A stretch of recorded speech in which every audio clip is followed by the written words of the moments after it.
/99 TV news. భూ సమస్యలతో రైతులు పడుతున్న ఇబ్బందుల్ని నా పాదయాత్రలో చూసి వారి సమస్యలకు శాశ్వత పరిష్కారం చూపించాలని సమగ్ర భూ రీసర్వే చేయించా.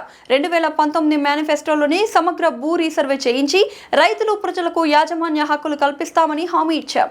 నేను చంద్రబాబు నాయుడు గారిని సూటిగా ప్రశ్నిస్తా ఉన్నా. అయ్యా, సమగ్ర సర్వే వల్ల భూములు పోతాయని, ల్యాండ్ టైటిలింగ్ యాక్ట్ వల్ల ప్రజల ఆస్తులు కబ్జాకు గురవుతాయని ఒక ప్రచారం చేసి ఒక డ్రామా చేసిన ఈ చంద్రబాబు, ఇప్పుడు కేంద్ర ప్రభుత్వంలో భాగస్వామిగా ఉన్న ఈ చంద్రబాబు ఇప్పుడు పూర్తిగా యూటర్న్ ఎందుకు తీసుకున్నాడయ్యా అని అడుగుతా ఉన్నా.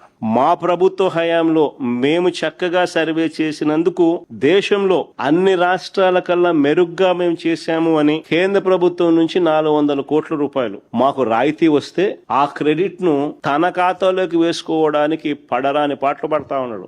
వాళ్ళ ఎంపీ, వాళ్ళ మంత్రి, కేంద్ర మంత్రి, వాళ్ళ ఎంపీ ఆ పెమ్మసాని ఆయన ట్వీట్ మాట్లాడడం అసలు నాకు ఆశ్చర్యం అనిపిస్తుంది. ఆయన చంద్రబాబు నాయుడు నుంచి థ్యాంక్ యూ.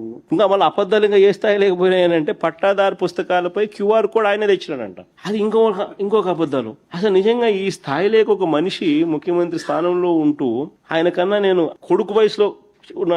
మా నాయన ఆయన ఇద్దరు సమకాలికులు. నాతో కూడా కాంపిటీషన్ చేయలేకున్నాడు. మా నాయన కథ దేవుడు ఎరుగు.